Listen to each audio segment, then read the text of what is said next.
Baik, terima kasih Bapak Ibu sudah menyimak safety induction secara online. Untuk selanjutnya, sebelum kita memulai kegiatan sosialisasi, kami mohon kepada VP K3, Bapak Leiden Brik Sutapea, mungkin untuk menyampaikan sambutan dan memberikan arahan kepada Bapak Leiden, kami persilakan.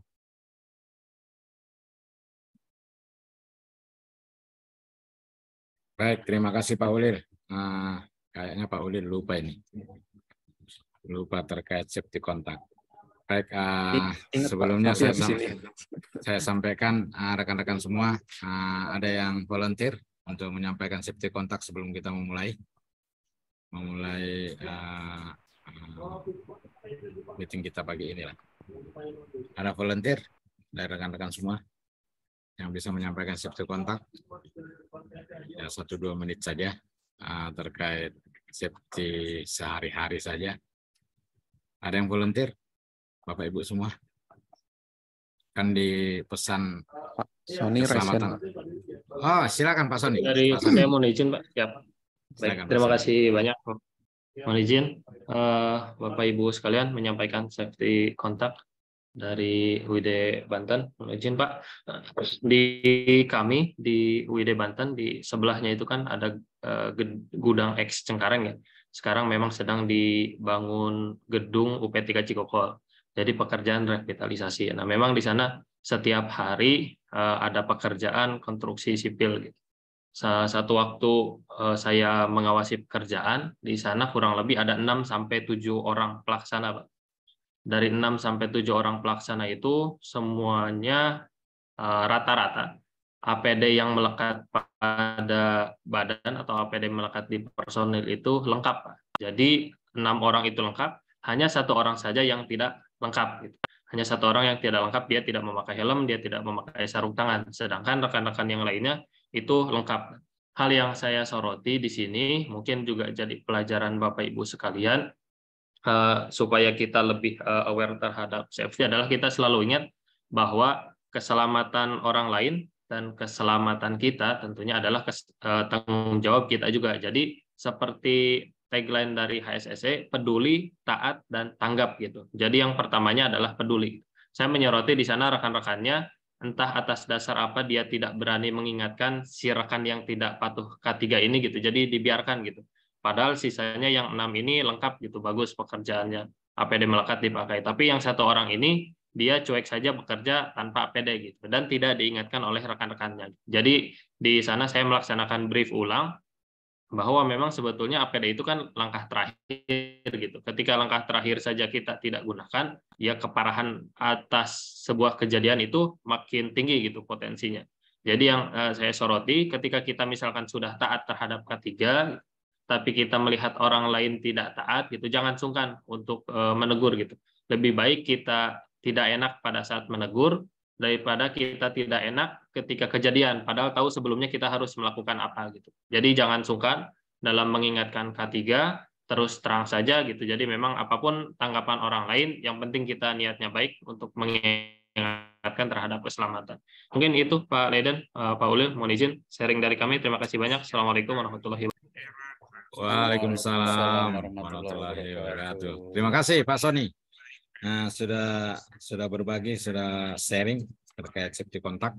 Jadi rekan-rekan semua, betul yang bilang Pak Sony, jangan sungkan terkait ini kita, karena komitmen kita bersama, Bapak Ibu semua, termasuk komitmen direksi, tidak ada yang lebih penting dari jiwa manusia kan gitu ya. Kalau sudah terjadi kecelakaan, biasanya kecelakaan yang terjadi itu adalah kecelakaan yang betul-betul kadang nggak masuk akal kenapa bisa. Yang sementara ada SOP, ada segala macam, dan APD tidak sesuai dipergunakan. Jadi itu tadi poinnya bahwa selamat itu bukan cuma untuk diri kita sendiri, tapi orang yang di samping kita, yang sama-sama bekerja dengan kita juga harus selamat. Kita harus saling mengingatkan satu sama lain. Karena itulah bahwa kita sudah kultur budaya untuk cari selamat, untuk selamat itu sudah betul-betul mendarah daging di kita sendiri. sehingga yang lain juga kita ikutkan bahwa mereka juga harus selamat. Makasih Pak Sony ya, makasih sharingnya. Nah, untuk kedepannya Bapak Ibu semua, seperti pesan harian yang disampaikan Pak Komang kan ada terkait safety kontak, tolong setiap safety briefing juga, ayo 1-2 menit saja, ada mungkin yang volunteer untuk menyampaikan safety kontak yang terjadi di kehidupannya sehari-hari, atau yang mudah-mudah saja, yang kita ketahui saja. Sebetulnya untuk safety kontak itu sudah setiap hari Bapak dapatkan untuk bisa sharing. Safety harian yang disampaikan Pak Komang itu bisa disampaikan dalam safety kontak juga. Karena itu juga bisa disampaikan. Jadi jangan terlalu banyak berpikir untuk menyampaikan safety kontak, Bapak Ibu semua. Jadi mungkin bisa nanti setiap safety briefing bisa sampaikan 1 menit saja untuk menyampaikan itu, sehingga awareness terkait K3 itu bisa kita dapatkan. Baik, kita mulai untuk kegiatan kita di pagi hari ini. Assalamualaikum warahmatullahi wabarakatuh. Selamat pagi dan salam sehat buat kita semua, Bapak Ibu semua. Adapun pertemuan kita kali ini adalah terkait adanya yang sudah terbit surat yang disampaikan oleh Bir LHC terkait implementasi CSMS full cycle di lingkungan kita, lingkungan PLN di holding. Jadi Bapak Ibu semua, sebentar nanti mungkin Pak Ulil yang akan menyampaikan, tapi secara poinnya adalah implementasi CSMS yang kita lakukan sudah kick off kemarin di bulan Februari tahun lalu, di mana di tahun 2022 kita sudah tahap administrasi. Jadi bagaimana kemarin itu Bapak Ibu semua dari PLN Pusat juga kita sampaikan bahwa bagaimana minimal vendor-vendor atau mitra kerja kita itu semuanya sudah bersertifikat. Jadi di 1 tahun yang lalu kita sudah sampaikan, sehingga seluruh vendor kita itu kemarin, terima kasih Bapak Ibu semua, bahwa pencapaian sampai di bulan Desember kemarin itu dari target kita 65% saja sebetulnya kita yakin untuk melaksanakan CSMS, implementasi CSMS secara full cycle ini, kita meraih sampai 88,9%. vendor seluruh Indonesia ini tersertifikat. Itu kita lebih meyakinkan lagi bahwa pelaksanaan implementasi CSMS full cycle di tahun 2023 ini bisa kita roll out. Kita roll out karena udah pencapaiannya sudah sekitar 88%. Kenapa baru tahun ini kita roll out untuk implementasi full cycle? Kenapa nggak tahun lalu? Karena yang kita khawatirkan adalah jangan sampai proses pengadaan di Bapak Ibu semua, di unit Bapak Ibu semua itu terkendala. Nah, kita udah yakin sekali, lebih yakin untuk di tahun ini kita implementasikan secara full cycle karena pencapaian progres sertifikasi dari vendor kita itu sudah mencapai 88%. Mudah-mudahan nanti ini berkembang terus dengan adanya implementasi CSMS yang ada full cycle yang kita lakukan ini.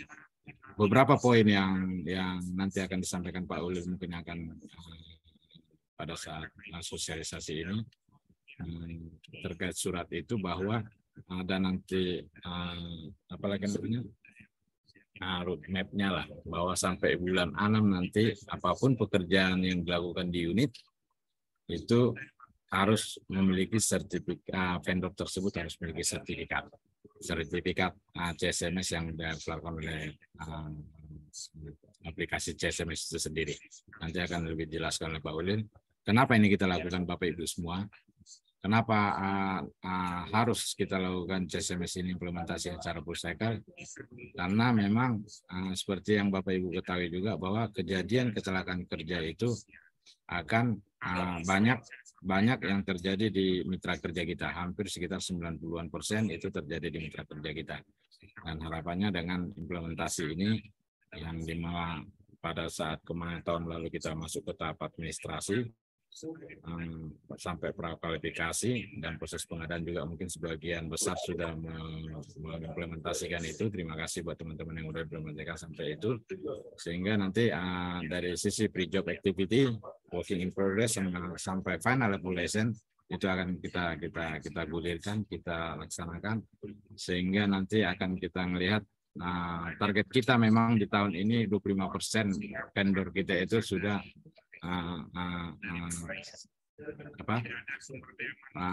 implementasinya sudah 10 cycle. Tapi kalau misalnya Bapak Ibu semua bisa sampai 100% setiap bapaknya, ya no problem, lebih bagus lagi. Target-target itu memang harus kita targetkan 25%, 50%. Ya mudah-mudahan di tahun ketiga sejak ini kita sudah betul-betul full semuanya seluruhnya, nggak ada lagi cerita bahwa kita sudah mengadopsi terkait implementasi CSMS ini. Memang tahapannya seperti itu, kita nggak mau langsung saklek tahun ini full semuanya, enggak. Tapi masih ada tahapan-tahapannya, sehingga nanti jangan sampai proses pengadaan di Bapak Ibu semua ada terkendala terkait itu, tapi kita masih ada keringanan-keringanan sampai nanti kita oke, nggak ada lagi cerita. Ini semuanya sesuai dengan kategori risiko yang dilaksanakan. Harus seperti gini, sertifikat yang harus vendor atau mitra yang bisa laksanakan. Nah, itu yang nanti kedepannya kita akan lakukan itu secara bertahap. Bapak Ibu semua, mudah-mudahan yang hadir di sini juga ada bukan dari K3 saja, ada dari user, ada dari pengadaan, ada dari perencana maupun pelaksana pengadaan, sehingga nanti ini diundang semua ya Pak Ulil ya. Ada Betul Pak. Rendan ada juga. Rendan juga ada, sama Laksdan juga ada. Jadi termasuk user juga, karena ini akan dimasukkan di dalam TOR juga, sehingga teman-teman semua, bagaimana kita melakukan sampai di bulan 6 sesuai surat itu. Mudah-mudahan Bapak Ibu semua sudah mendapatkan suratnya, bila nanti ditampilkan sebelumnya Pak Ulil ya, yang besar suratnya itu, nanti per poin-poin kita detailkan untuk sosialisasi ini, sehingga clear apa yang maksud dan isi surat itu. Karena seperti Bapak Ibu ketahui, untuk surat itu ya kita juga yang konsep, kita yang buatkan, tapi melalui tangannya Pak Dir yang akan menandatanganinya, sehingga ini seluruh unit harus melaksanakan sesuai apa yang disampaikan oleh direksi kita, seperti itu. Jadi poin per poin nanti akan didetailkan, dijelaskan. Silakan bertanya. Jangan sampai nanti ada salah persepsi terkait surat ini, sampai di bulan 6 ini bagaimana, setelah itu bagaimana, setelah itu bagaimana nantinya. Sehingga ini kita bahas bersama, sehingga teman-teman baik dari user, dari K3L, bagaimana kita mensupport terkait ini dari sisi teman-teman dari K3L, bagaimana dari sisi Rendan dan Laksdan, sehingga ini bisa kita sharing-sharing bersama. Harapan saya, teman-teman semua setelah mendapatkan sosialisasi ini, lakukan sosialisasi juga di unit-unit Bapak Ibu semua, termasuk sampai di UP3 dan UPDK, UP3 ya, UP3 sekarang sama UPP, disampaikan itu, sehingga ini bisa berjalan dengan baik lah proses pelaksanaan implementasi CSMS ini Bapak Ibu semua. Harapannya kalaupun ada nanti yang kurang clear atau mau menyampaikan di unit-unit Bapak Ibu semua, teman-teman di K3, Pak Ulil, Pak Habib, dan teman-teman semua, dan mungkin Pak Ujito atau Bu Pika yang hadir di sini semua, tim K3L Pusat itu siap mensupport bagaimana pelaksanaan implementasi CSMS full cycle ini berjalan dengan baik di PLN kita ini.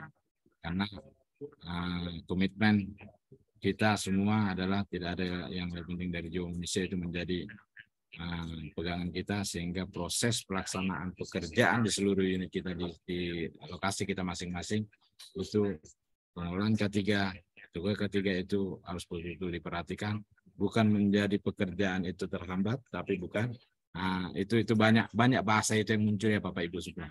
Gara-gara K3 jadi lambat ya Pak. Coba bayangkan kalau dilakukan SOP, dilakukan apa segala macam, dinilai proses pelaksanaan K3-nya. Kalau ada kecelakaan kerja mungkin jadi terlambat dia. Jadi lambat, pasti akan jadi terlambat. Tapi kalau nggak ada, itu bisa jadi lebih cepat lagi. Nah, demikian Bapak Ibu semua yang bisa saya sampaikan. Nah, nanti kita saling sharing diskusi bersama terkait surat ini, dan implementasinya ini akan dilaksanakan mulai per tanggal 1 Februari. Nggak ada lagi cerita. Kita harus lakukan bersama ini Bapak Ibu semua. Ini masih mudah sampai saat ini yang kita lakukan sampai bulan 6 nanti. Tapi mulai bulan 7 akan ada perubahan lagi di dalam surat ini, kan gitu ya. Mungkin demikian Bapak Ibu semua, mari kita support semua. Sehingga nanti prosesnya nanti akan kita kawal bersama dan harapannya ini bisa berjalan baik di PLN kita ini. Terima kasih, selamat pagi dan salam sehat bagi kita semua. Baik. Terima kasih Pak Aledun atas sambutan opening speech dan arahan terkait implementasi CSMS di tahun 2023 ini. Izin kita masuk ke acara inti yaitu penyampaian sosialisasi. Izin saya share screen dulu Bapak Ibu.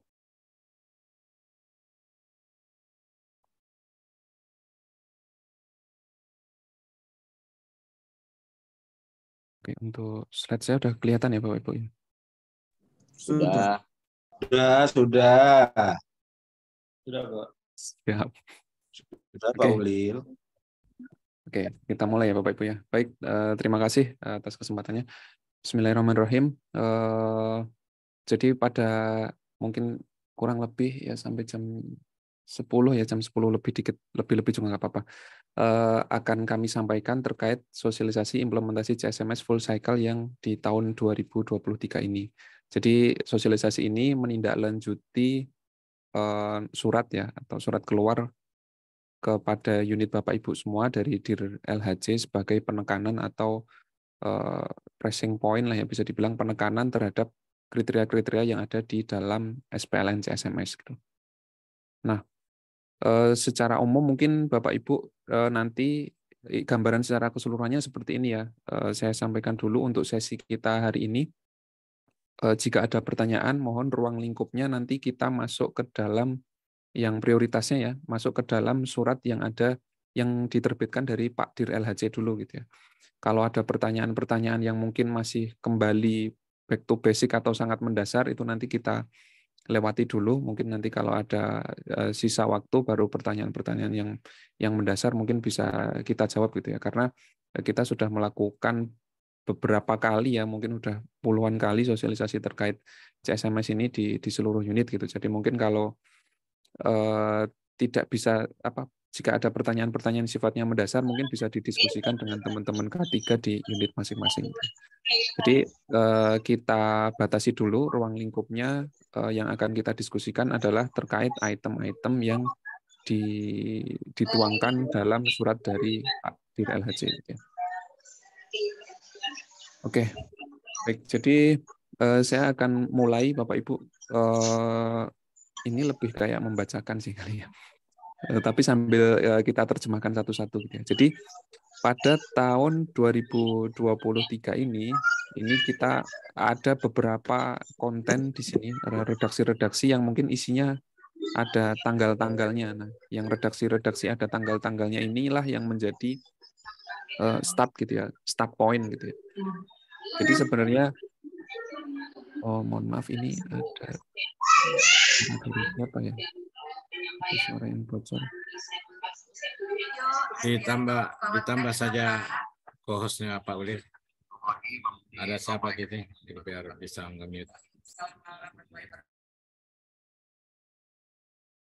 Siap, oke, sudah.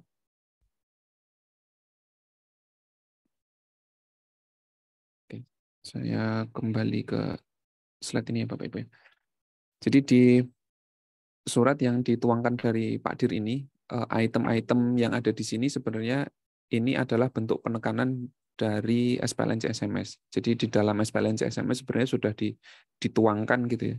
Tapi lebih ditekankan lagi surat dari Pak Dir ini terkait kapan waktu mulainya. Karena kalau kita lihat tahapan CSMS ini kan cukup kompleks sekali ya. Jadi mulai dari risk assessment sampai final evaluation ini tahapannya cukup kompleks, mulai dari sebelum pengadaan sampai waktu pengadaan sampai pekerjaan sampai ketika selesai atau mau tagihan pembayaran, itu CSMS itu melingkupi itu semua gitu. Jadi karena kompleksitas CSMS ini maka perlu timing yang pas gitu ya untuk mengimplementasikannya step by step agar implementasinya bisa soft dan optimal. Nah, langsung saya masuk ke poin pertama gitu ya. Jadi di poin pertama ini mungkin sudah cukup jelas ya. Jadi intinya untuk implementasi CSMS ini kita mengajunya ke SPLN ini gitu ya. Nah, hanya saja ini kita masih ruang lingkupnya untuk PLN Holding. case untuk PLN subholding berarti masih belum gabung gitu ya dengan implementasi yang ada pada SPLN U006 2021 ini. Saya kira nomor 1 clear.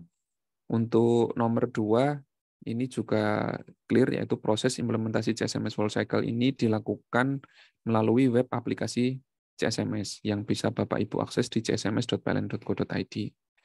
Ini saya kira clear ya. Jadi seluruh proses terkait CSMS ini administrasi yang dari awal tadi ya Bapak Ibu, mulai dari risk assessment sampai penerbitan sertifikat di sini gitu ya, sampai final evaluation, sampai pengawasan pekerjaan nanti itu melalui web. Jadi sudah satu pintu di csms.pln.go.id. Semua sudah diseragamkan di situ dan kita juga lebih mudah memonitoring progresnya dengan web atau dengan aplikasi. Gitu ya. Terus poin ketiga, nah ini mulai konten intinya di sini di bold, yaitu pengguna barang jasa atau user. Itu di poin sini, ini sebenarnya redaksi ini sudah ada di lampiran SPLN, hanya saja diperkuat lagi dari Pak Dir LHC gitu ya. Jadi pengguna barang jasa wajib menyampaikan atau menuangkan level risiko K3, apakah rendah, sedang, tinggi, sangat tinggi, atau ekstrim pada kerangka acuan kerja atau KAK atau TOR, atau apa istilahnya biasanya gitu ya, kalau nggak KAK TOR, rata-rata antara dua itu, sesuai dengan lampiran risk assessment atau dengan melampirkan IBPPR atau HIRAK gitu ya, pada pekerjaan yang belum teridentifikasi tingkat risikonya pada lampiran SPLN. Jadi ini kuncinya atau indikatornya ada di dalam TOR Bapak Ibu semua gitu ya. Jadi ketika user atau pengguna barang jasa itu menyusun TOR atau menyusun KAK, kerangka acuan kerja, itu di situ harap disisipkan atau wajib disisipkan level risiko K3-nya. Jadi contoh misalkan mau kontrak pemasangan trafo IBT gitu ya. Nah, pemasangan trafo IBT itu harus dituangkan level risikonya di situ apa gitu ya. Contoh misalkan level risikonya ekstrim. Nah, harus ada statement bahwa pekerjaan itu gitu ya ada pada level risiko ekstrim seperti itu. Jadi ini yang menjadi concern adalah dari pengguna barang jasa ya atau user. Atau siapapun yang intinya dia bagian yang membuat TOR gitu ya. Karena mungkin saya pernah diskusi dengan beberapa unit, ada yang membuat KAK atau TOR-nya ini dibuat oleh perencanaan gitu ya. Jadi intinya fokusnya siapa yang membuat KAK atau TOR gitu ya. Tapi kalau idealnya umumnya sih ini memang dibuat oleh pengguna barang jasa atau user. Oke, sampai sini mungkin clear dulu ya Bapak Ibu ya. Kalau ada yang tanya boleh raise hand, mungkin boleh raise hand. Saya sambil lanjut dulu ke poin yang keempat. Nah ini sebagai tindak lanjut dari TOR kan biasanya TOR itu disampaikan atau disubmit kepada mungkin ada saya nge-mute lagi.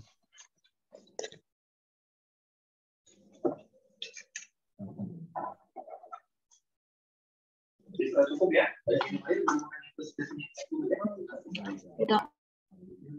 Oke, maaf. Saya lanjut.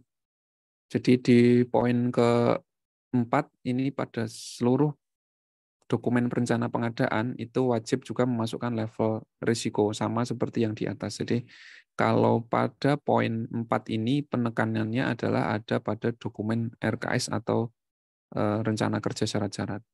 Jadi biasanya kalau proses pengadaan itu kan yang menjadi acuan untuk membuat RKS itu kan dari dokumen TOR di atas ini ya. Jadi dokumen TOR inilah yang tanda kutip dijaplak gitu ya, atau disadur atau diadopt untuk menjadi dokumen RKS.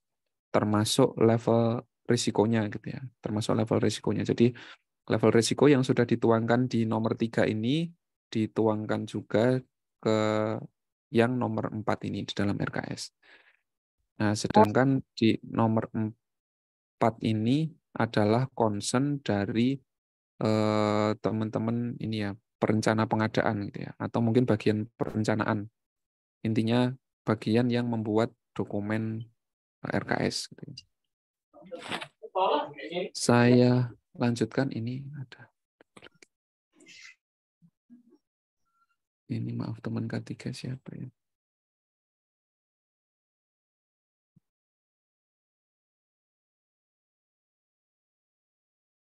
Oke, sebentar. Saya lanjut ke nomor 5 ya Bapak Ibu. Jadi, nah ini mulai, ini ada menyebut tanggal nih Bapak Ibu. 1 Februari itu besok ya.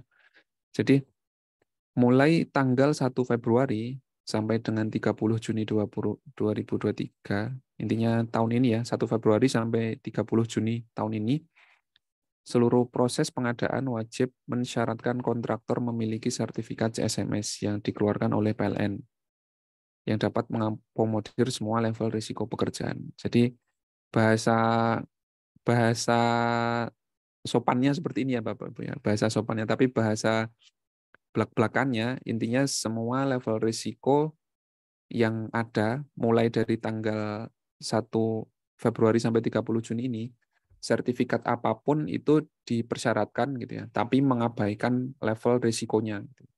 Jadi contoh misalkan Bapak Ibu ada kontrak gitu ya dengan level risiko ekstrim gitu ya. Tapi vendor itu kok level risikonya masih sangat tinggi gitu ya. Nah, itu masih bisa gitu ya. Karena di sini dikatakan dapat mengakomodir semua level risiko. Jadi kita masih level risikonya masih dianggap satu bulat gitu ya. Belum dipecah-pecah berdasarkan level risikonya. Ya bisa dibilang ini adalah fase penyesuaian kita ya, fase warming up kita gitu ya, agar vendor-vendor pada punya sertifikat CSMS dulu apapun level risikonya gitu ya. Sehingga mereka bisa masuk atau ikut lelang, ikut kontrak atau penunjukan langsung di PLN. Nah, ini yang poin 5. Jadi mulai 1 Februari sampai 30 Juni. Nah, terhitung lanjutannya ya, merujuk yang poin 5 ini, nomor 6 ini, nanti pelaksana pengadaan untuk yang level risiko tinggi, sangat tinggi, dan ekstrim ini wajib mensyaratkan sertifikat CSMS kontraktor yang sesuai dengan level risiko pekerjaannya mulai tanggal 1 Juli.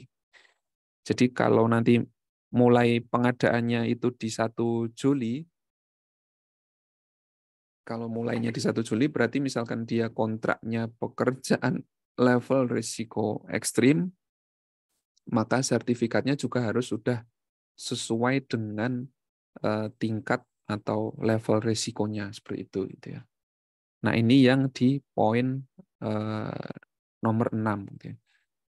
Jadi concern-nya di nomor 3 ini adalah pengguna barang jasa, terus di nomor 4 ini adalah bagian perencanaan ya, atau perencana pengadaan, intinya bagian manapun di unit Bapak Ibu yang membuat RKS gitu ya. Silakan gitu, karena mungkin kadang ada juga beda unit yang buat RKS itu, ada yang di bagian perencanaan pengadaan, mungkin karena nggak ada perencanaan pengadaan dibuatin teman-teman dari perencanaan gitu ya. Kalau di level subunit pelaksana mungkin dibuatin teman-teman perencanaan gitu ya. Intinya kata kuncinya indikatornya di sini, ini nanti yang concern di poin yang nomor 4 ini. Terus di poin nomor 5, 6 ini ada tanggal-tanggalnya. Yang concern di sini adalah teman-teman pelaksana pengadaan gitu ya. Jadi ketika mau lelang itu teman-teman pelaksana pengadaan wajib meminta sertifikat CSMS.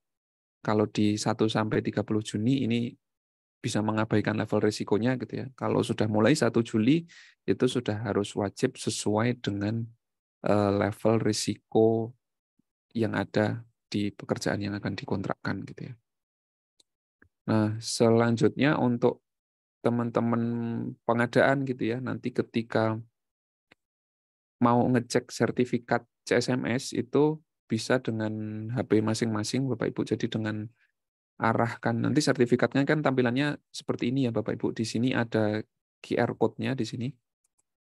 Nah, QR code ini silakan di scan gitu ya. Bisa dengan kamera kamera fitur kamera langsung bisa gitu ya, atau dengan Google Lens, atau intinya yang QR code reader gitulah ya, Bapak Ibu bisa download. Atau sebenarnya kalau yang umumnya sih rata-rata dengan fitur kamera saja sudah bisa gitu ya, udah muncul linknya di situ auto. Jadi nanti ketika muncul link di situ, Bapak Ibu silakan klik di sini. Jadi klik untuk link verifikasinya ini. Nah, nanti akan tampil di HP Bapak Ibu, kalau misalkan scan-nya dari HP gitu ya, itu akan tampil data ini. Nah, silakan di cross-check data ini harus sama dengan sertifikat yang disampaikan oleh vendor. Jadi sertifikat yang disampaikan vendor ini bisa digital atau bisa tercetak, nggak masalah gitu ya. Yang penting ketika diverifikasi QR code-nya itu datanya sama dan match gitu ya. Jadi misalkan ini namanya, PT-nya sama gitu ya, tanggal berlakunya itu kelihatan dan match gitu ya. Dan pastikan ketika buka link ini Bapak Ibu, ini URL-nya adalah csms.pln.co.id. Ini untuk memastikan bahwa data sertifikat yang ada di sini adalah informasi yang ditampilkan dari servernya PLN gitu ya. Ini oke. Oke, saya lanjut dulu. Ini Tanya, boleh Mas? monggo. Ini Coba dulu. surat tadi Mas. Oke. Saya bawa yang nomor 5. Ya. Ya. Setelah saya baca ya di poin nomor 5 ini kan mulai tanggal 1 Februari sampai 30 Juni. Itu seluruh proses pengadaan wajib mensyaratkan sertifikat CSMS. Tidak tidak memandang, artinya mengakomodir semua level risiko pekerjaan. Ya. Tadi saya dengar meskipun si kontraktor tadi atau level risiko contoh tadi level risiko tinggi ya untuk satu pekerjaan, itu kalau nggak salah tadi saya dengar semua level risiko yang dipunyai kontraktor yang sertifikat itu bisa masuk ya, artinya bisa mendaftar sesuai asal dia punya sertifikat. Itu yang di poin 5 ya. Nah, di sini kelihatannya ada, kalau saya baca dari sisi safety-nya, apabila bukan dari sisi ada titik kelemahan ya di situ ya. Apabila itu salah satu kontraktor itu diloloskan ya, meskipun dia level resikonya itu di bawah level risiko jenis pekerjaan, apakah itu nanti dari sisi saat pelaksanaan atau sampai dia menang tender, apakah itu tidak menimbul apakah itu dapat ini ya, artinya bisa menimbulkan kejadian di lapangan ya, misal dia karena dia tidak kompeten ya, tapi dia menang di situ, akhirnya bisa berdampak pada pekerjaan itu, Mas. Itu sih saya baca itu.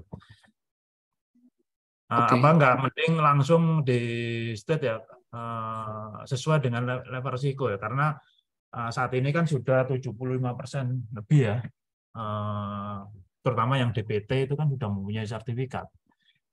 Itu pun kalau kondisi di lapangan, kita real di lapangan ya, melakukan inspeksi, itu pun masih banyak kekurangan-kekurangan, artinya dari sisi safety-nya ya, itu masih perlu perbaikan.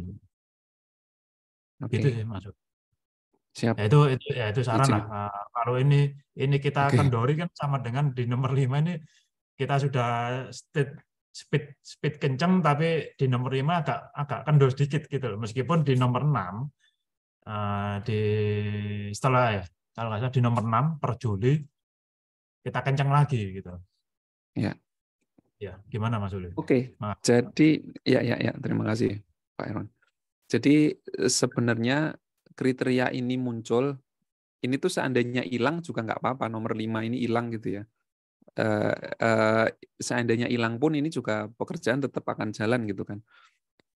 Kriteria 5 ini, nomor 5 ini dimunculkan karena memang untuk bisa dibilang fase warming up Pak Irwan. Jadi kalau mungkin Pak Irwan berkacamatanya dari vendor-vendor yang ada di unitnya Pak Irwan gitu ya, di JBM, mungkin kondisi vendornya sudah bagus gitu ya, sudah bagus. Kalau mau kenceng seandainya nanti mungkin dari GM-nya Pak Erwan langsung mau menerapkan harus sesuai dengan level risiko, itu statementnya adalah itu jadi di atas standar gitu Pak Erwan. Jadi silakan misalkan unitnya Pak Erwan mau kayak gitu ya. Tapi ini khusus untuk unitnya Pak Erwan yang ada inisiasi dari GM gitu ya.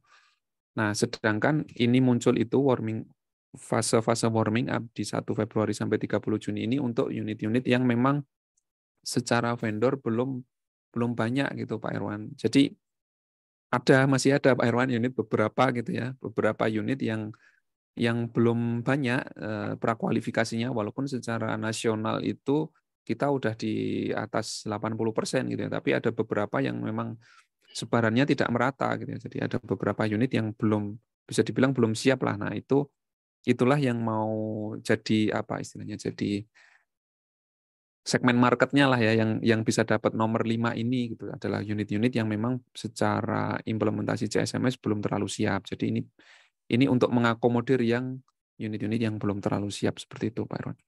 Tapi kalau seandainya unit Pak Erwan memang mau itu strict gitu ya, ya itu bisa nanti ditumpuk lagi atau istilahnya dimansuk atau di override dengan kebijakan GM kalau mau per 1 Februari harus sesuai level risiko gitu ya.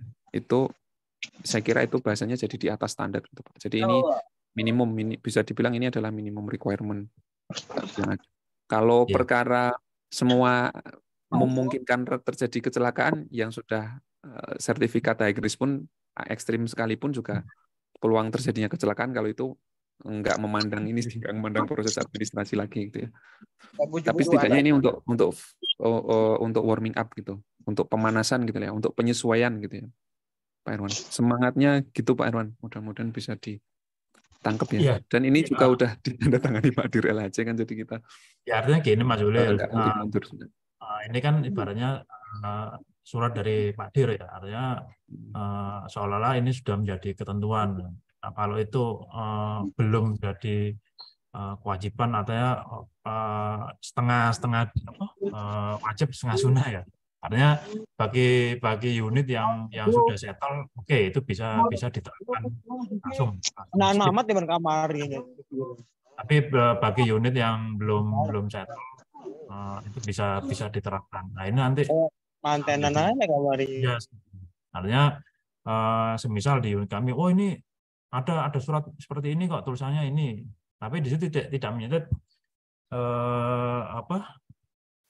secara substansinya ini sifatnya masih fleksibel gitu loh.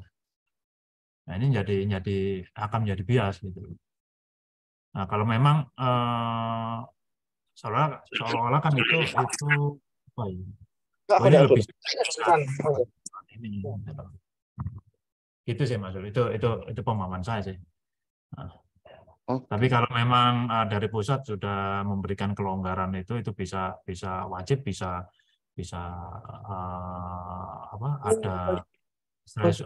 ada ya nggak apa-apa. Oke, itu lebih ke masukan semi curhat ya Pak Erwan ya. Ya artinya gini, kita menggarisbawahi redaksi surat yang ada di situ. Nah, jangan sampai nanti kami yang di unit operasional itu menjadi bimbang gitu loh. Oh ini ada surat ini. Ya, artinya kita sudah nanti ya sedikit banyak bisa berdampak pada teman-teman di lapangan gitu. Gitu sih Mas Ulil. Siap, oke Pak Erwan. Mungkin dari rekan-rekan di Vertikal atau Pak Leden ada yang ingin menambahkan? Ya, makasih Pak Erwan. Jadi Bapak Ibu semua, tampilkan dulu Lil. Tampilkan yang tadi. Biar kita clear, memang betul itu Pak Erwan. Yang Pak Erwan sampaikan. Cuman ini kita memang harus mengakomodir seluruh unit. Jadi jangan sampai kita yang khawatirkan kemarin adalah kenapa enggak kita saklek langsung, oke, CSMS full cycle sesuai dengan kategori risiko pekerjaan yang dilakukan. Sementara ada banyak di unit lain yang kami datangin kemarin, semuanya ada di Sumatera, di Kalimantan, segala macam itu yang termasuk di Padang. Yang diharapkan apalagi namanya mitra-mitra kerja kita ini memang posisinya adalah sangat tinggi dan ekstrim itu yang didapatkan. Tapi ternyata setelah masuk di aplikasi segala macam, dia dapatnya cuma moderat saja, misalkan seperti gitu. Setelah dievaluasi ada poin-poin seperti gitu, kalau nggak salah itu Pak Ulil ya, semuanya rata-rata kebanyakan seperti gitu. Sehingga kita kejar kemarin itu bersertifikat dulu. Bersertifikat. Yang penting bersertifikat berarti udah terdaftar di aplikasi CSMS kita kan gitu ya. Kenapa muncul yang poin 5 ini bukan kontradiktif seperti ada dari di chat, itu bukan kontradiktif dengan yang 3, enggak. Cuman ini kita targetkan sampai 30 Juni ini semuanya tetap kita masukkan dalam kategori pekerjaan itu tinggi atau sangat tinggi atau ekstrim, itu tetap ada di situ. Cuman yang kita persyaratkan dalam poin 5 ini, yang penting bersertifikat dulu. Bisa dia melakukan yang ekstrim walaupun dia dalam kondisi sertifikatnya moderat misalkan atau rendah atau apalah dulu. Biar proses itu yang kan teman-teman ketahui juga semua bahwa yang bekerja itu juga kan udah biasa mengerjakan itu juga. Tapi ini proses mulai working in progress, mulai pre-job activity, working in progress sampai final evaluation itu dilakukan untuk setiap pekerjaan yang ada. Sehingga ini kita jalankan dulu semua ini, sehingga nanti mulai tanggal 1 Juli nggak ada lagi cerita. Nah, sehingga sampai bulan Juni ini yang tadi rendah atau yang tinggi itu mereka segera perbaiki. Itu tolong nanti Pak Ulil dibuka aja itu apanya untuk mereka perbaikan, karena kita akan melakukan prakualifikasi ulang lagi segala macam. Sehingga nanti di bulan Juli nggak ada lagi cerita kita buat. Ini kita kasih target sampai di bulan Juni ini, oke, pekerjaan ekstrim segala macam, moderat maupun yang rendah ataupun yang tinggi itu bisa dilakukan. Tapi di bulan 1 Juli itu tidak ada cerita lagi, kita sesuai dengan kategori risiko pekerjaan yang akan dilaksanakan seperti itu. Jadi teman-teman semua, kenapa kita lakukan seperti gini? Memang ada tahapannya. Ini mengakomodir yang kemarin banyak juga yang kita dapatkan bahwa harapannya mereka mendapatkan yang sangat tinggi atau ekstrim, ternyata setelah masuk di aplikasi ada yang error masuk datanya segala macam, sehingga hasilnya keluarlah sertifikat cuma sampai tinggi misalkan seperti gitu. Itu kira-kira Bapak Ibu semua. Jadi sampai di bulan Juni ini memang biar berjalan kita CSMS ini untuk full cycle stage-nya itu tuh kita laksanakan seperti itu. Tapi kalaupun teman-teman melakukannya sesuai dengan apa, ya good, bagus, nggak masalah. Itu lebih bagus lagi. Jadi nggak ada masalah sebetulnya. Kalau itu dari sisi vendor Bapak semua itu sudah oke. Jangan sampai nanti di tempat lain kita buatkan ekstrim segala macam, ternyata kagak ada di situ. Sementara mereka sering mengerjakan itu gitu loh.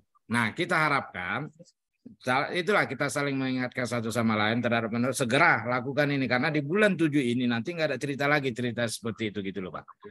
Ya, yang harus sesuai dengan kategori risiko yang dilaksanakan. Kira-kira gitu tambahannya. Mungkin bisa menjawab atau inilah keringanan yang dilakukan dulu Pak Evan. Keringanan sampai di bulan Juni ini. Teman-teman semua. Oke, siap, ya, kira-kira seperti itu. Tapi untuk tahapan itu semua harus dilakukan sampai ke final evaluation. Nah, nanti juga kalau terjadi kecelakaan fatality, nah ini teman-teman semua. Nggak tahu apa udah sampai di situ Pak Ulil? Belum ya? Jadi kalau terjadi belum. Oh, nanti lanjut ya. Nah, nanti kita berikan tambahan lagi. Kalau Pak Ulil mungkin akan sampaikan untuk yang kalau bagaimana dibukukan nanti atau bagaimana, walaupun dia dalam tidak pekerjaan yang kategori yang dilakukan. Silakan Pak Ulil. Oke. Baik, siap. Terima kasih. Siap, terima kasih Pak Rewan. Untuk sesi tanya jawabnya kita hold dulu ya. Di sini ada Pak Heri, Pak Teguh, sama Pak Eko. Izin saya sampaikan 1-2 slide lagi ya, agar komprehensif. Mungkin habis ini kita buka sesi tanya jawab lagi. Izin saya lanjutkan poin yang selanjutnya di poin nomor 7 ya Pak. Nah, di Kita ruang lingkupnya masih kembali ke sini ya Bapak Ibu ya. Pertanyaannya ruang lingkupnya ke surat yang dari Pak Dir LHC dulu, karena saya tengok-tengok di chat pertanyaannya masih banyak yang basic kayak kembali ke sosialisasi di awal, jadi mohon izin kita fokus ke sini dulu. Untuk di yang nomor 7, jadi dari suratnya Pak Dir ini, ketika proses pengadaan, pelaksana pengadaan wajib memasukkan data kontrak ke dalam aplikasi CSMS setelah kontrak atau surat perjanjian ditandatangani. Nah, jadi di dalam aplikasi CSMS itu ada menu selection, Bapak Ibu, itu yang menjadi concern di sini adalah teman-teman dari pelaksana pengadaan gitu ya. Jadi nanti teman-teman pelaksana pengadaan beberapa unit yang sudah nyoba ini sudah banyak juga ya, beberapa unit sudah nyoba gitu ya. Jadi dari pelaksana pengadaannya ini yang input data SPK-nya gitu ya. Jadi kontrak atau surat perjanjian ini sudah ditandatangani itu diinput atau dimasukkan ke dalam aplikasi gitu ya. Nah, itu kalau kita lihat secara prosesnya ya, secara proses keseluruhan itu ada di sini Bapak Ibu. Jadi ketika mau kontrak gitu ya. Mohon izin ini saya mute dulu.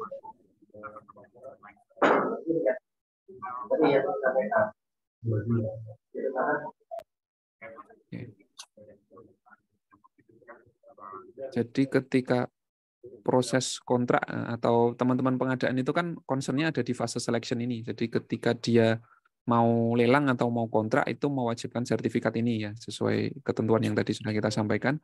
Nah, ketika sudah jadi dokumen kontrak, itu di fase selection ini teman-teman pengadaan juga nginputkan parameter kontraknya gitu. Nah, tutorialnya seperti apa nanti bisa ditanyakan ke teman-teman K3 ya, nanti kita share juga tutorialnya. Tapi ini memang idealnya ada di materi sendiri, ada di diklatnya ada sendiri. Tapi Bapak Ibu bisa trial atau bisa coba di menu web SMS, di menu selection ya. Di menu selection Bapak Ibu bisa trial, bisa coba untuk inputkan parameternya di sini. Jadi ada nama vendornya apa, judul kontraknya apa, nomor SPK-nya berapa, kontraknya mulai dari kapan sampai kapan gitu ya. Itu data. Jadi kita punya database kontrak itu kita bangun di fase selection ini. Nah, data yang diinput oleh teman-teman pengadaan ini nanti gitu, itu akan menjadi data induk gitu ya. Karena kalau di sini hitungannya udah satuannya per kontrak ya Bapak Ibu ya. Kalau di sini kan per vendor nih, per kontraktor gitu ya. Jadi satu kontraktor cukup punya satu sertifikat gitu ya. Tapi kalau di sini ini tergantung berapa banyak kontraknya gitu.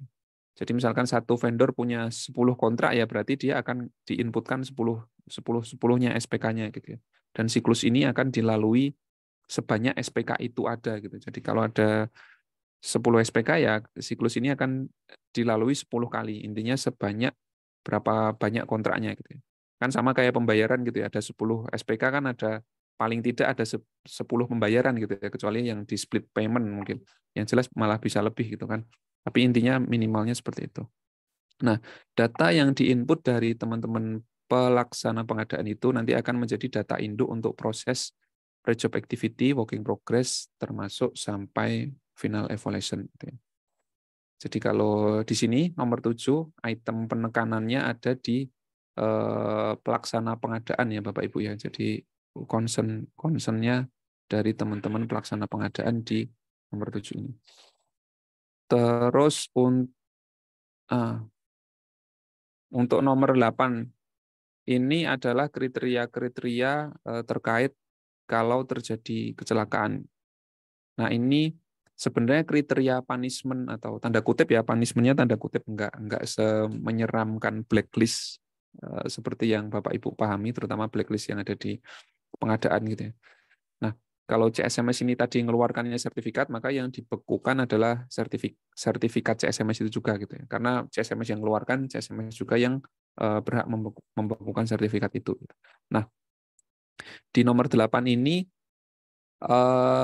melengkapi SPLN CSMS-nya, yaitu ketika terjadi fatality atau terjadi kecelakaan gitu ya, maka langsung akan dibekukan gitu sampai fase final evaluation. Nah, dampaknya ketika sertifikat vendor tadi dibekukan, vendor itu tetap melanjutkan pekerjaannya sampai selesai, Bapak Ibu. Hanya saja ketika di fase pembekuan itu, ketika dia ada di ring dibekukannya sertifikat, otomatis vendor tersebut tidak dapat nambah pekerjaan lagi gitu ya, nggak bisa kontrak lagi gitu ya, sampai selesai fase ini ya, fase pencabutannya gitu ya. Nah, jadi di sini ada istilah dibekukan, ada istilah dicabut.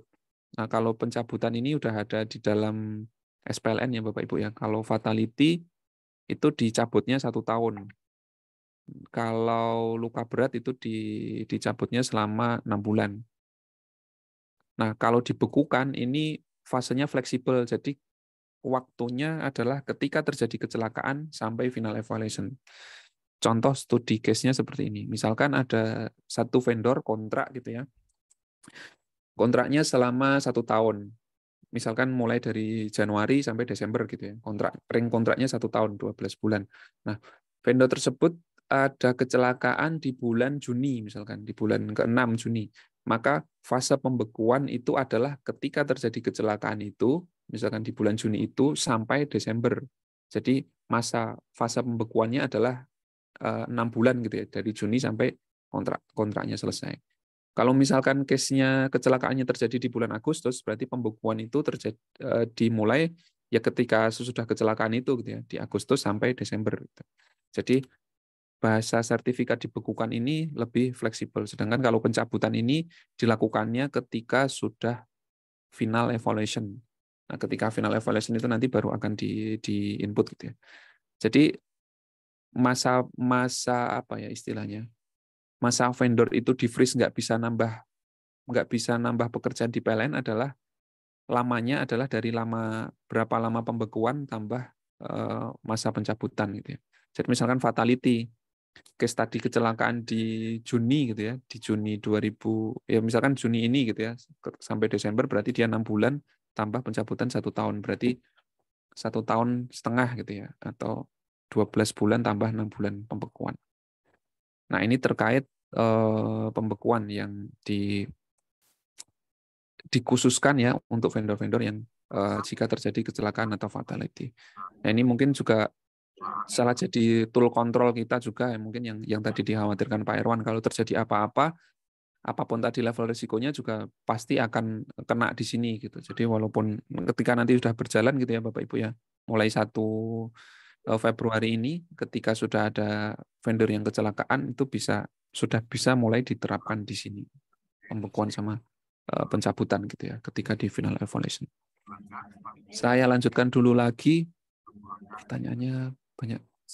Saya tambahkan sedikit, Pak. Boleh, silakan Pak Ledan.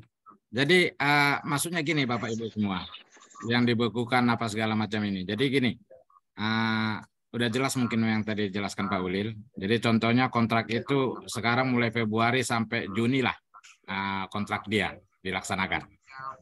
Nah pada saat bulan Maret ada terjadi kecelakaan kerja, fatality misalkan oleh vendor mitra A itu, mitra A misalkan. Jadi di tanggal kejadian, misalnya tanggal 1 Maret kejadian ada kejadian fatality, itu langsung kita lakukan pembekuan sertifikatnya. Bukan dicabut, tapi kita bekukan. Sehingga proses pengadaan tidak akan bisa diikuti oleh mitra A itu mulai tanggal 1 Maret itu. Jadi jangan sampai nanti gini, pada tanggal bulan April adalah pengadaan. Dia ikut lagi. Dia kan nggak akan bisa ikut karena tidak ada sertifikat lagi yang ditampilkan dia, yang disampaikan dia, karena sertifikat itu udah kita bekukan.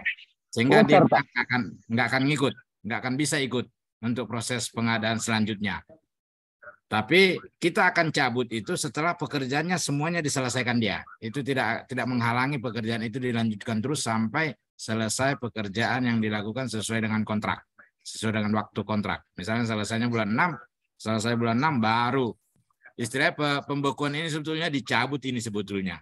Dicabut, tapi pencabutannya itu setelah selesai pekerjaan lah, cerita seperti itu. Sebetulnya bahasanya dibekukan ini sebetulnya secara kasarnya kita cabut itu.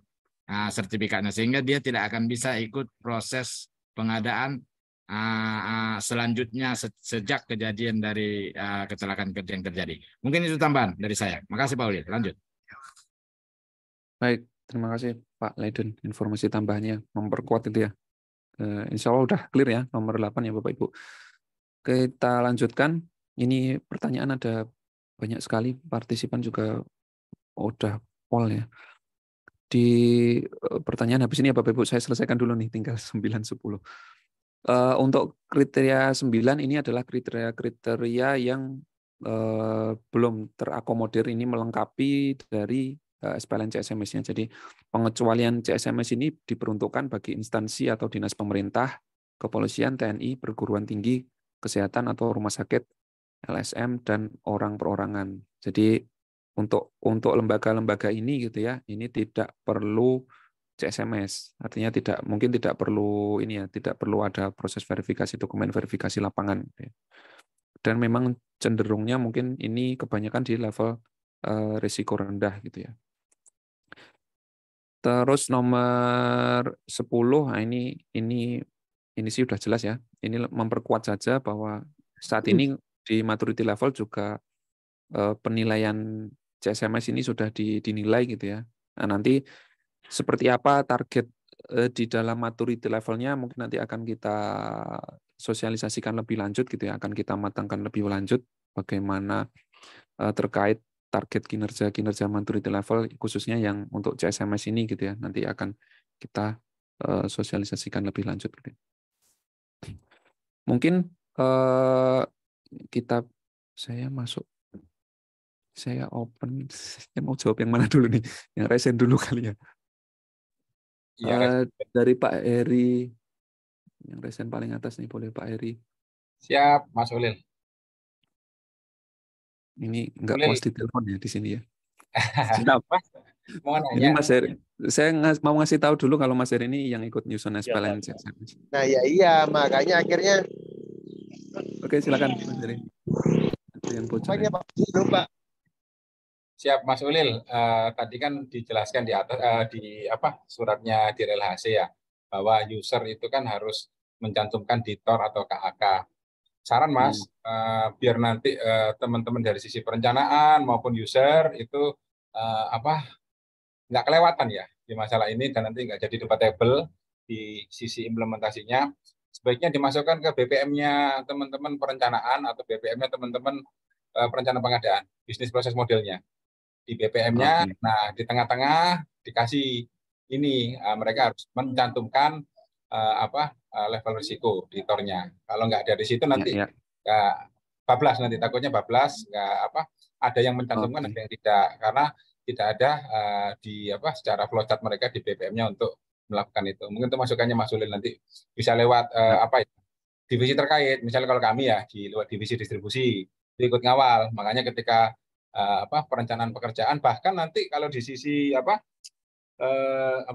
penyusunan untuk KKP-nya juga dicantumkan, Mas, gitu loh. Iya.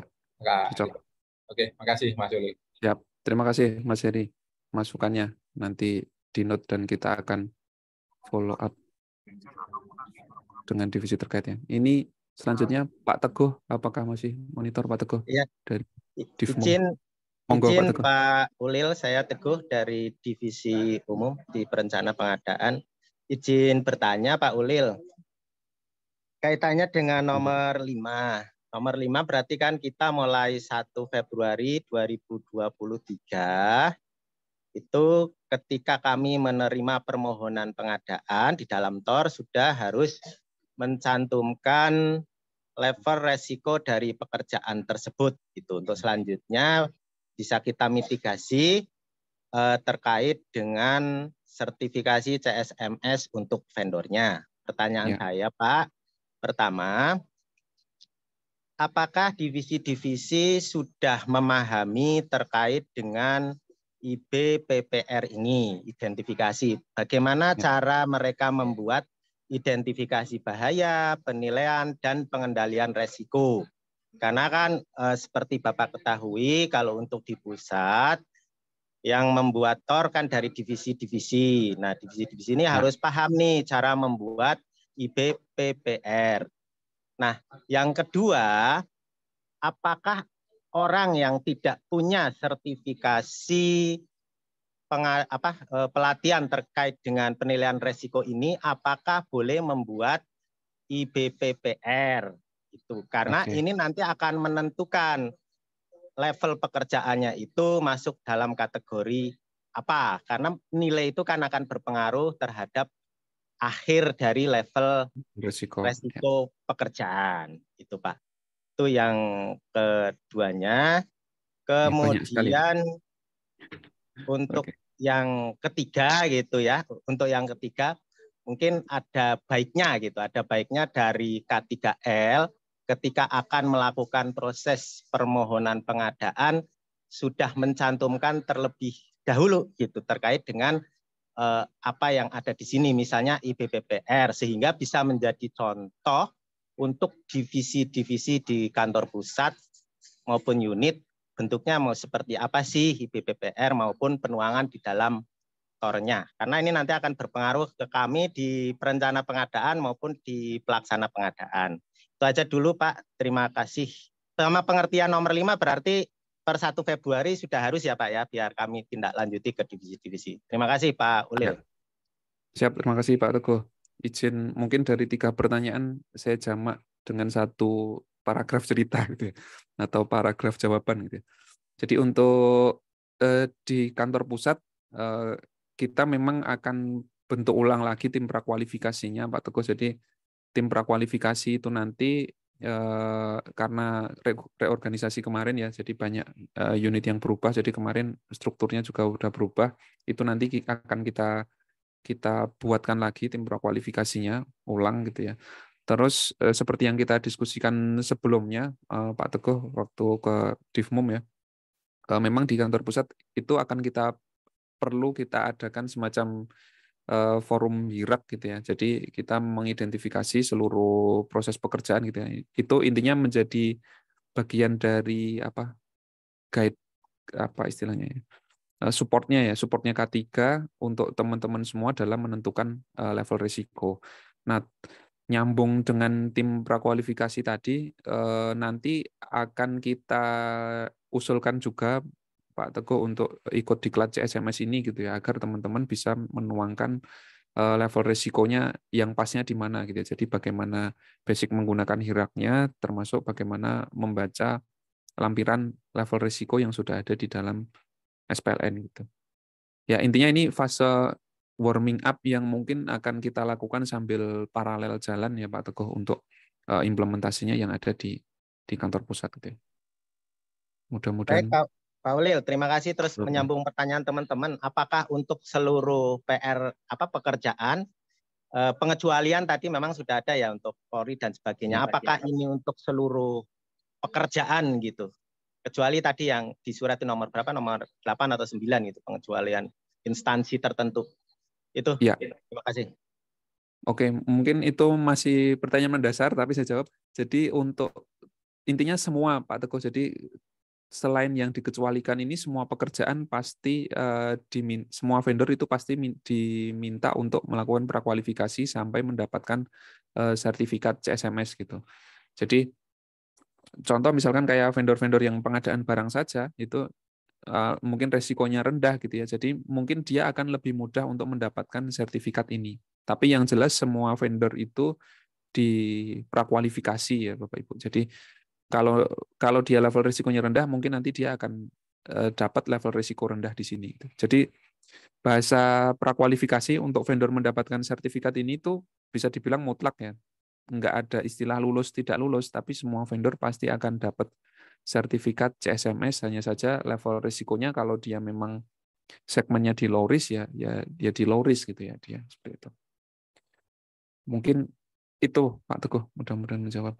Ya baik, terima kasih Pak Ulil. Selanjutnya saya urut Pak Eko Putra Wenas yang resen. Silakan Pak.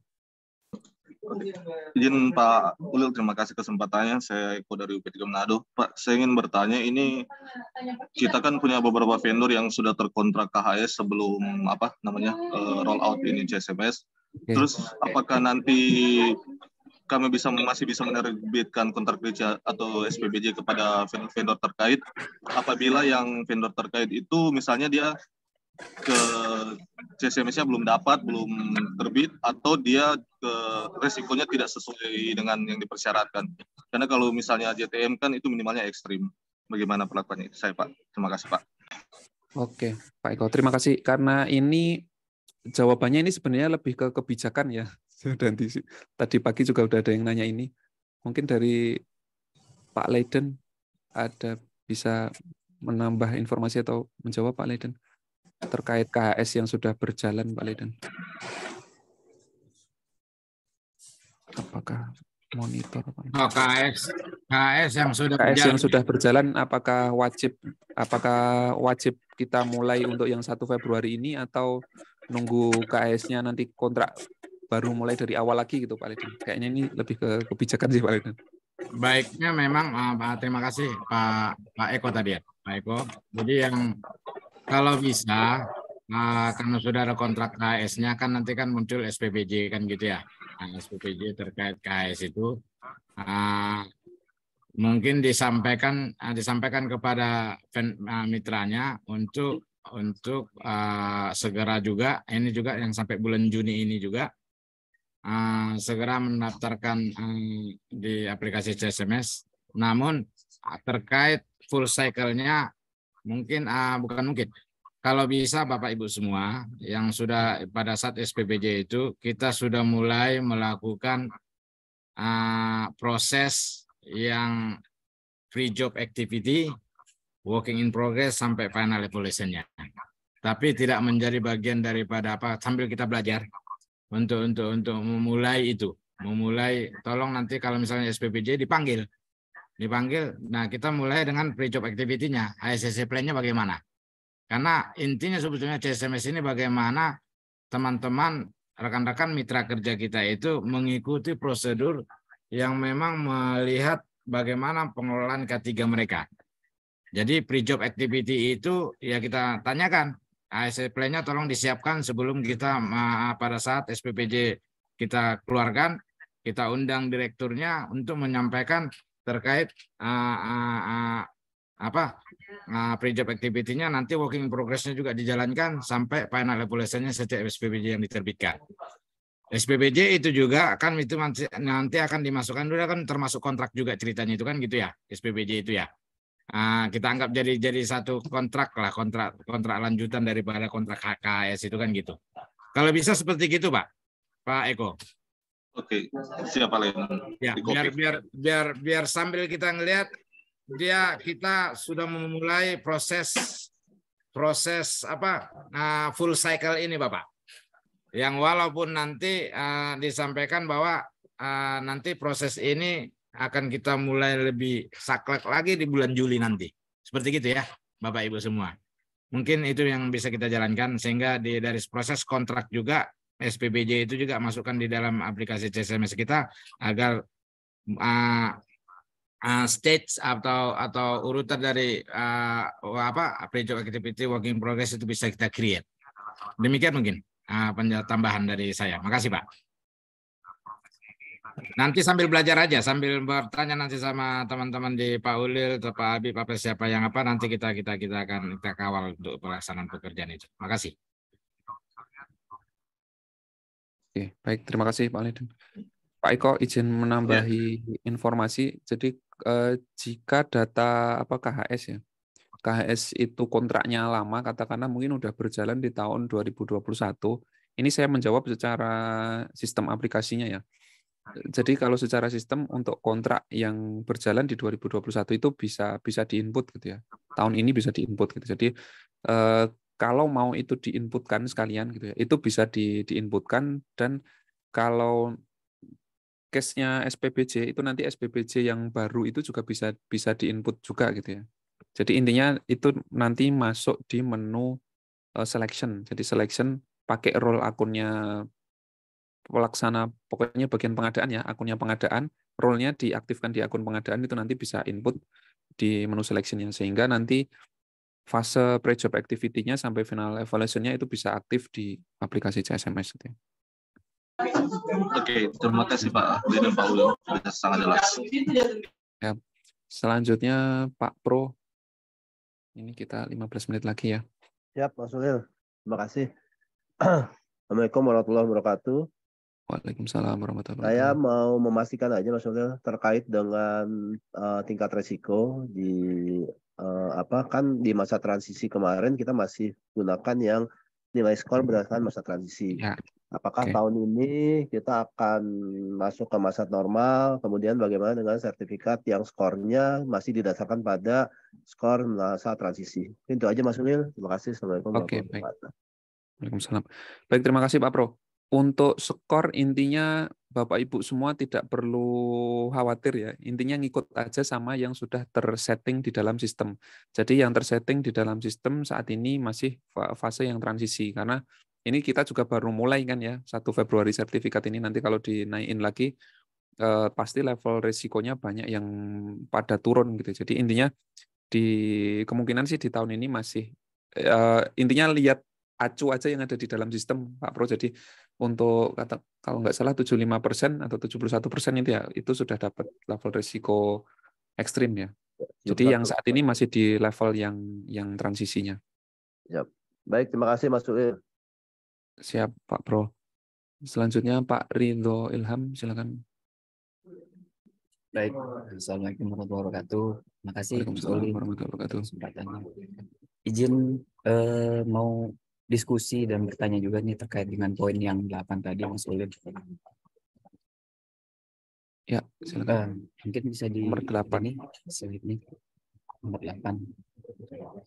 Jadi mungkin tadi sudah disampaikan ya, selama rentang kontrak berjalan, si kontraktor terjadi luka berat atau fatality, maka sertifikat CSMS-nya dibukukan dan tidak bisa mengikuti tender atau pekerjaan lain.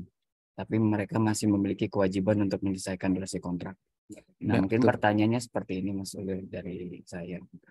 Apakah jika kontraktor tersebut memiliki kontrak lain di unit yang sama atau berbeda, namun di lokasi yang berbeda,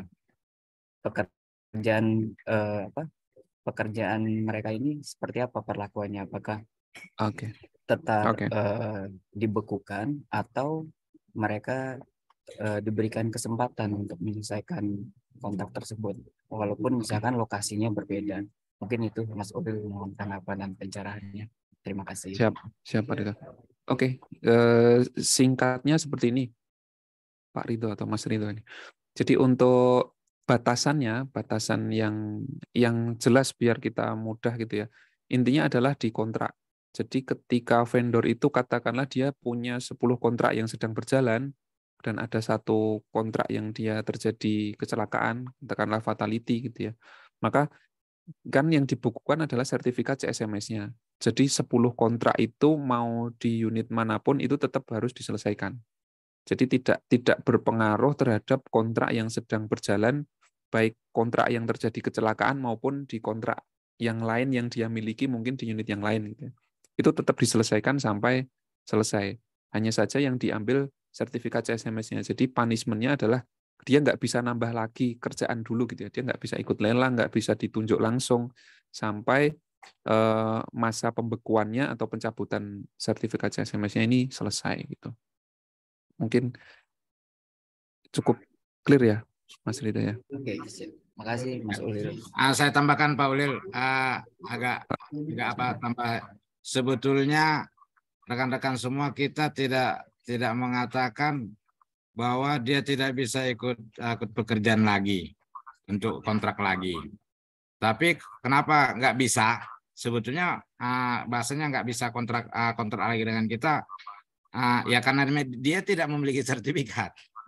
Nggak punya sertifikat lagi, gimana dia mau ikut? Jadi nggak usah pakai bahasa tidak bisa kontrak lagi di kita. Ya memang karena persyaratan kita adalah setiap kontrak dengan kita harus menunjukkan sertifikatnya kan gitu ya, sertifikat CSMS.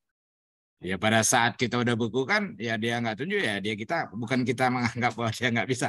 Ya istilahnya sertifikatnya nggak ada yang ditampilkan dia. Sehingga kalau misalnya dari sisi pengadaan tidak ada otomatis kan tidak ikut ya. Kira-kira seperti gitu.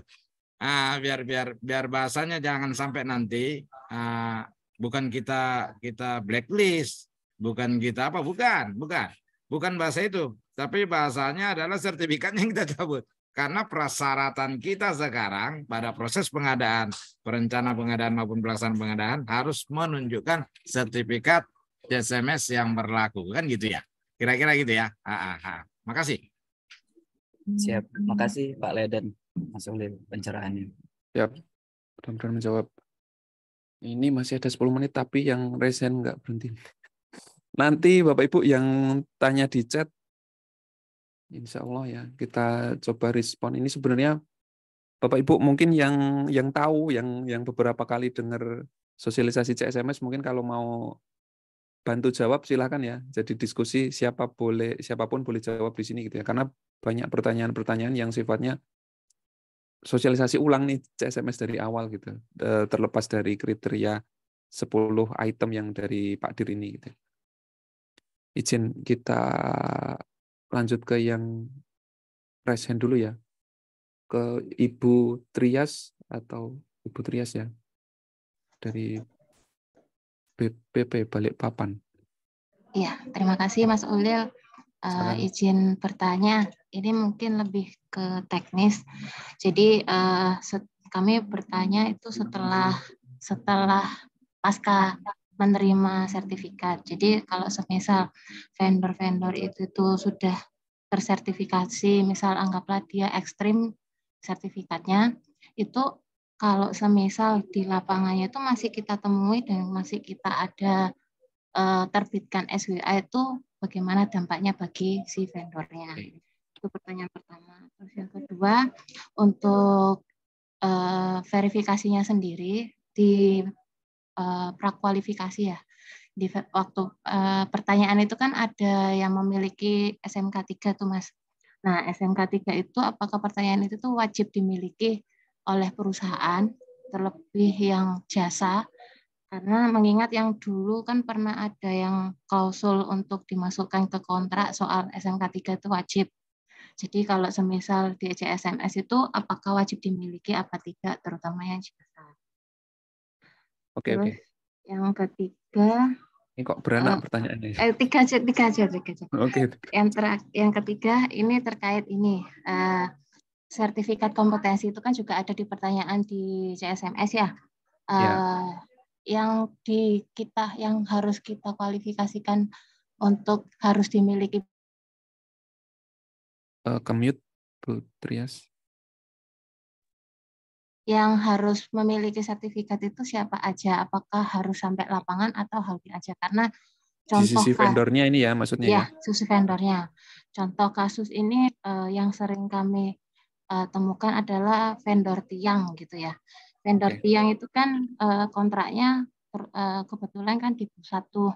Nah, kalau kami tanyakan itu mereka memiliki sertifikat kompetensi itu kebanyakan dari pihak holdingnya. Jadi yang di lapangan itu belum tentu, terutama pengawas pekerjaannya. Itu gimana? Karena agak ini sih, maksudnya jadinya itu lebih memperpanjang waktu untuk mereka realisasi pekerjaan. Mungkin itu dulu Mas. Terima kasih. Oke, baik Putri, saya jawab satu persatu ya. Untuk yang pertama, jika terjadi SWA atau stop work authority, gimana gitu ya terhadap vendor kalau dia sudah dapat sertifikat level risiko ekstrim. Gitu. Nah, jadi CSMS itu komprehensif ya Putri prosesnya. Jadi mulai dari pengadaan sampai fase pelaksanaan pekerjaan. Nah, titik penekanan saya adalah ada di sini, PJA, WIP, sama final evaluation. Jadi, stop work authority itu nanti akan dilakukan di fase working progress. Nah, nanti di working progress ini akan ada penilaian-penilaian secara kuantitatif gitu. Artinya, nanti kalau vendor-vendor yang tanda kutip banyak pelanggaran ditemukan SWA itu otomatis akan terfilter atau tersaring di sini. Sehingga nanti ketika dia analoginya ya gampangannya apa simpelnya sederhananya kalau WIP di fase working progress itu dia banyak pelanggaran, otomatis nanti di nilai final evaluation-nya dia akan jatuh gitu ya. Nah, ketika nilai final evaluation jatuh, itu nanti akan nge-feedback ke sertifikat ini, dia bisa diturunkan level sertifikatnya. Jadi kalau dia dinyatakan tidak memenuhi standar 2 kali di final evaluation, itu nanti sertifikatnya akan diturunkan 1 tingkat gitu ya. Kalau dia nanti berlanjut turun-turun lagi ya dia bisa turun gitu ya, bisa turun level sertifikatnya. Gitu. Mudah-mudahan menjawab nomor 1. Terus untuk nomor 2, ini bisa saya jamak dengan nomor 3 juga terkait SMK 3 dan sertifikat. Jadi CSMS ini memang bahasanya ya kalau kita deteksi kita analisa bahasanya, CSMS ini tidak mewajibkan SMK 3. Termasuk sebenarnya di dalam CSMS ini tidak mewajibkan apapun kepada vendor gitu ya. Hanya saja CSMS ini melihat vendor ini kamu tuh kompeten apa enggak sih gitu di bidang K3. Kamu punya sertifikat enggak? Vendor Bapak Ibu punya sertifikat enggak? Vendor Bapak Ibu punya pekerja yang kompeten apa enggak? Itu dipotret di dalam fase prakualifikasi untuk kita mendapatkan level risiko yang apa adanya dari vendor tersebut gitu. Jadi bisa dibilang CSMS ini tidak mewajibkan sertifikat SMK 3. Nah, hanya saja kalau case sertifikat SMK 3 termasuk sertifikasi kompetensi personil ini adalah kewajiban yang tertuang di dalam regulasi pemerintah. Contoh misalkan kayak SMK 3 ada di PP 50 2012 gitu ya. Nah, itu wajib dan mungkin Bapak Ibu kalau di bagian pengadaan itu bisa menambahkan kriteria bahwa vendor tersebut wajib SMK 3 dengan mengacu ke PP 50-nya. Sedangkan platform CSMS ini hanya menilai kalau dia punya sertifikat SMK 3 itu dia bisa dapat skor yang lebih tinggi gitu ya. Kalau dia ternyata nggak punya sertifikat SMK 3 ya sertifikatmu mungkin cuma level low risk aja kayak gitu. Mudah-mudahan menjawab ya, Putrias ya. Ini berlaku untuk SMK 3 dan sertifikat. Mungkin untuk detailnya bisa diskusi sama teman K3-nya ya. Oh, ini Putrias K3 ya, salah saya. Saya kira pengadaan. Menjawab ya, Putrias ya. Yang ini sih, yang sertifikat kompetensi itu Oh, gimana? yang mana yang wajib gitu ya? Iya, maksudnya personelnya itu sampai yang mana yang wajib, karena kalau vendor tiang itu kebanyakan cuman holding, di lapangan malah nggak tahu dia itu sertifikatnya bentuknya gimana, malah nggak tahu gitu. Oke, kalau ini memang intinya gini, di dalam fase PJA sama WIP itu ada menilai ya kriteria sertifikat personil sama pengawas gitu ya ada. Jadi ada sertifikatnya pengawas, pelaksana sama sertifikat pengawas K3. Itu disebutkan umum seperti itu saja. Nah, in case detailnya itu tidak tertuang di dalam SPLN karena ini ngikutin regulasi pemerintah yang mungkin lebih kompleks gitu ya. Contoh misalkan pekerjaan konstruksi tukang gitu ya. Tukang mana sih yang wajib sertifikat itu bisa dicari di regulasinya dari Kemen PU mungkin ya dari PU gitu. Terus kalau terkait instalatir gitu ya, itu ada regulasi dari DJK, sertifikasi kompetensi mana yang dimiliki itu ada regulasi standar kompetensinya ya, SKKNI-nya atau standar kompetensi paket-paket sertifikasinya itu harus apa, itu ada di DJK dan itu sifatnya sangat dinamis, jadi tidak masuk ke dalam, tidak dituangkan detail di dalam lampirannya SPLN gitu ya. Nah, intinya sih bisa ngacu ke situ untuk nanti diklopkan dengan item-item atau kriteria-kriteria penilaian yang ada di dalam pre-job activity dan working progress. Jadi ini mungkin perlu satu pendalaman materi yang lebih lagi ya, Bu Trias ya, di sini. Kalau secara di dalam CSMS intinya in general saja. Oke Mas, terima kasih. Ya. Mungkin saran aja nanti terutama yang vendor tiang ini supaya sertifikat lengkapnya tuh lebih ke lapangan daripada holdingnya aja sih Mas. Itu aja. Oke. Terima kasih. Oke. Saya respon. Intinya gini, ketika nanti vendor-vendor tiang itu dia dilakukan oleh pekerja yang tidak kompeten, tapi dengan tanda kutip kita harus kuat dulu dasarnya ya, bahwa pekerja tersebut harus memiliki level sertifikat kompetensi ini gitu ya. Itu dasarnya kita kuat dulu, dan ternyata di lapangan kita temukan bahwa pekerja itu tanda kutip tidak kompeten sama sekali, itu bisa kita jatuhkan nanti di fase PJA sama working progress. Itu harus menjadi penilaian kita gitu ya, agar nanti nge-looping atau memberikan feedback ke sertifikat CSMS-nya vendor tersebut gitu ya. Mungkin gitu ya. Ya baik Mas, terima kasih. Kita lanjut 2 penanya lagi yang raise hand. Terus kita tutup. Next, insya Allah nanti kita jawab via ketik ya. Selanjutnya Pak Michael. Izin dulu Pak Ulil. Ini Pak Bahrun. Iya siap. Ya silakan Pak Bahrun dulu dah. Iya, saya sampai lupa ini. Mohon maaf ini Pak Ulil. Saya masih di lokasi ini kompetisi. Baik, Bon, ini sangat menarik ya Pak Ulil. Saya mau sajain sharing dengan Pak, dengan vendor-vendor yang MDU. MDU ini sering sekali sama sekali tidak mengetahui. MDU itu apabila dia misalnya dia subkan dengan ekspedisi, pada saat masuk di ini seakan-akan dia tidak mau tahu ini Pak. Jadi mungkin diingatkan pada vendor-vendor MDU, terutama yang ekspedisi bongkar muat itu. Ini kita bisa pertegas. Apakah bagaimana caranya supaya vendor MDU ini bisa lebih mengetahui dan harus patuh, karena biasanya pada saat melakukan suatu ekspedisi masuk di gudang-gudang kita itu seakan-akan tidak mau tahu. Mungkin karena ini adalah vendor dari pusat atau bagaimana, sehingga walaupun kami ketahui ya bahwa ketiga ini tidak ada sifatnya spesialis terhadap suatu vendor, tapi ini sering sekali diabaikan dan seakan-akan tidak mau tahu. Ini rata-rata dari vendor yang MDU gitu. MDU di pusat itu ya Pak ya? Iya Pak. Itu. Makasih Pak Udil. Itu aja. Siap, terima kasih Pak Barman.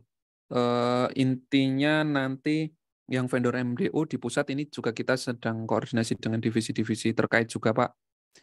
Intinya itu jadi komitmen K3L pusat juga untuk melakukan CSMS ini, termasuk untuk vendor-vendor yang di pusat juga gitu Pak. Jadi kalau gambarannya ke depan nanti mungkin dari sisi pengawasannya ya, mungkin ketika Pak Bahrun atau dan tim K3L-nya menemukan pelanggaran-pelanggaran itu, nanti ketika mereka sudah masuk CSMS itu Pak Bahrun akan bisa memberikan penilaian juga kepada vendor-vendor tersebut. Itu yang akan menjadi gambaran dan akan kita wujudkan dengan berkoordinasi dengan divisi-divisi yang ada di kantor pusat. Jadi mungkin nanti ketika terjadi ada pelanggaran, Pak Bahrun akan bisa mengintervensi di working progress-nya. Mungkin nilainya akan bisa di checklist di situ gitu ya. Dan kalau nilainya jelek itu otomatis akan nge-looping ke sertifikat vendornya itu, sehingga sertifikatnya itu bisa jatuh gitu ya. Baik, Mungkin terima kasih Pak Udil. 2 penanya terakhir Pak Michael dan Pak Dian. Habis itu kita close. Silakan Pak Michael. Perkenalkan, saya Michael Feliciano dari UP3 Flores bagian barat di NTT Pak. Yap.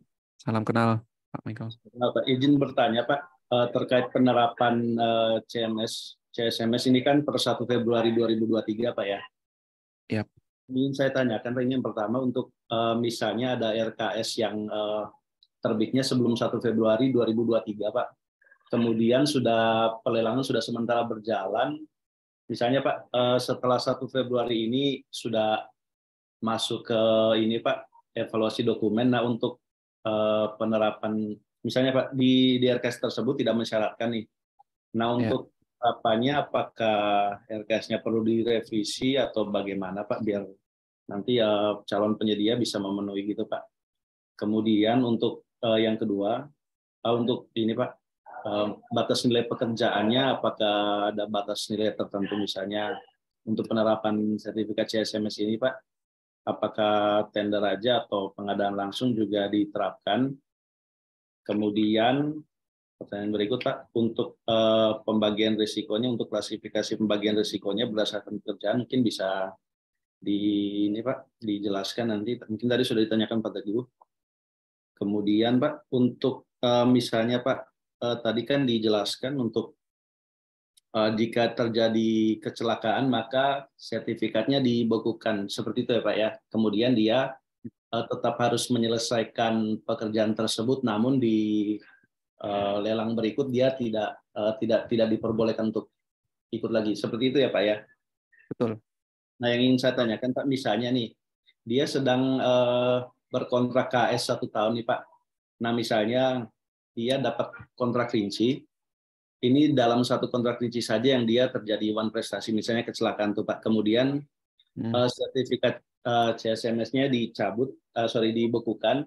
Nah, itu untuk yang dibekukan untuk pekerjaan berikutnya ini, apakah yang di kontrak rinci yang berikutnya, ataukah di lelang KS yang tahun berikutnya Pak, yang dia tidak boleh ikut. Soalnya kalau misalnya di kontrak rincinya saja yang di hold, tidak boleh diberikan lagi, berarti untuk satu kontrak 1 tahun KS itu dia nggak dapat.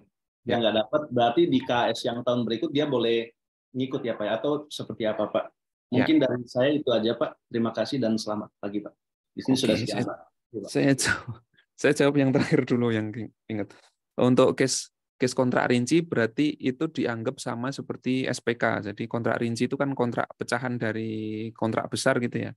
Jadi itu tetap di hold gitu ya. Nah, nanti ketika memang fase tanda kutip hukumannya udah habis, baru yang di KS tahun depannya dia boleh ikut lagi. Intinya ketika vendor itu terjadi kecelakaan, dia nggak boleh nambah kerja lah. Kaidahnya itu gitu ya. Jadi di kontrak rinci pun dia idealnya nggak bisa ditambahkan gitu, karena nanti di dalam ketika nginput di fase selection-nya udah akan terkunci secara aplikasi gitu ya. Terus untuk pertanyaan yang kedua tadi, apakah semua kontrak untuk prakualifikasi atau semua vendor kecuali yang dikecualikan dalam kriteria nomor 9 ini semua wajib dilakukan risk assessment. Artinya vendor-vendor tersebut wajib untuk dilakukan prakualifikasi gitu ya. Jadi semua vendor termasuk yang proses pengadaan barang saja atau level risiko rendah saja atau ATK saja gitu ya. Hanya saja vendor-vendor dengan mungkin kalau case kayak ATK itu kan dia level risikonya low risk.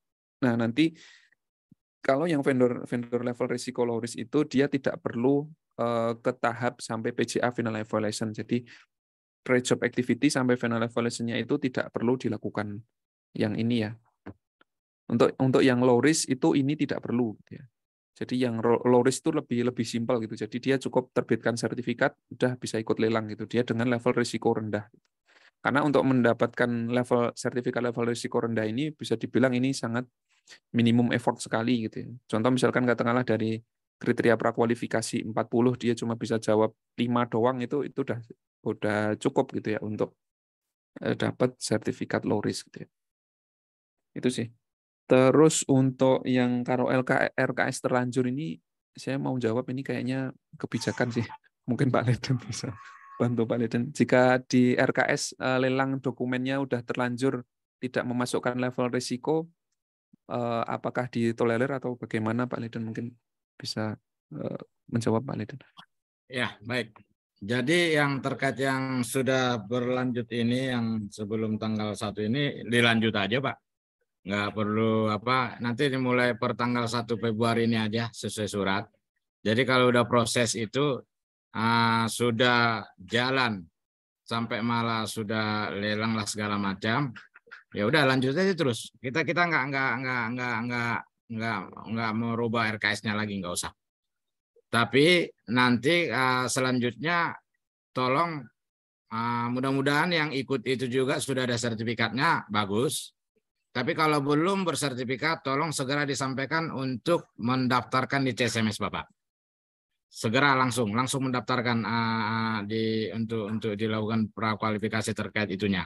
Itu segera itu kesempatan kita untuk mereka masuk nanti di situ, sehingga setelah kontrak itu bisa mulai lanjut untuk pre-job activity bisa kita lakukan itu.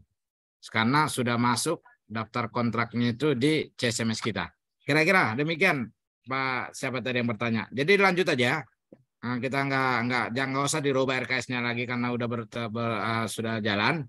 Tapi nanti pada saat sudah mulai nanti masuk di mulai berkontrak itu dimasukkan di CSMS dan vendornya segera minta untuk segera mendaftar untuk ikut di aplikasi CSMS untuk kita lakukan prakualifikasi.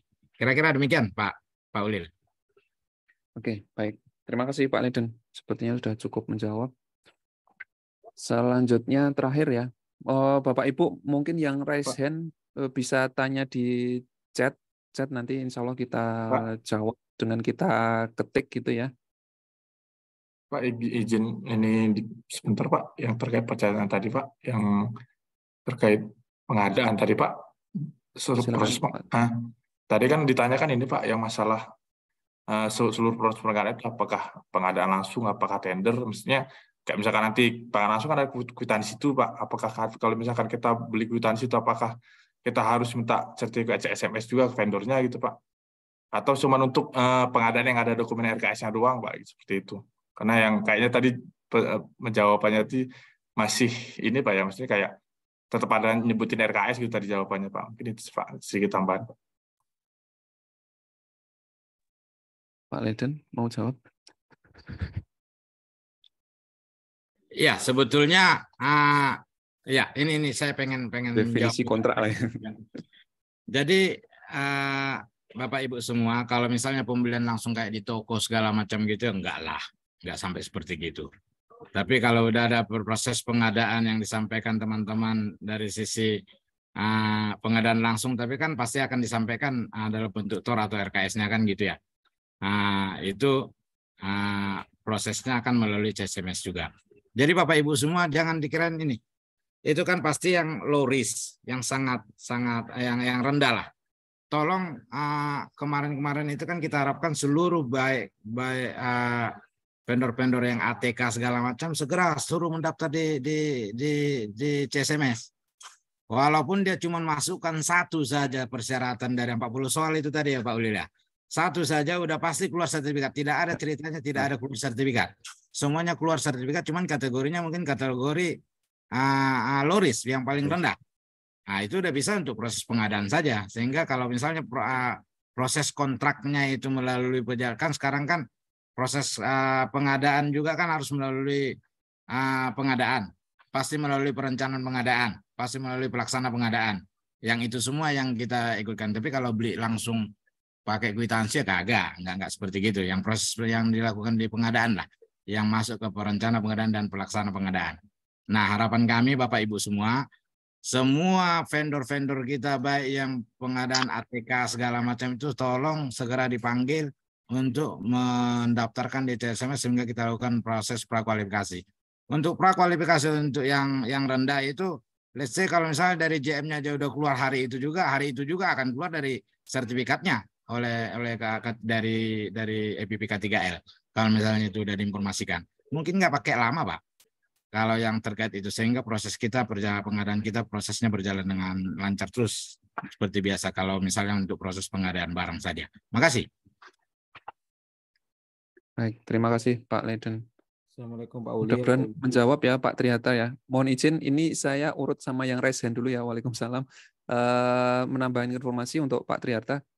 Intinya untuk CSMS ini berlaku kalau kita mendeteksi itu salah satunya bisa kita deteksi dari payment-nya, pembayarannya di mana.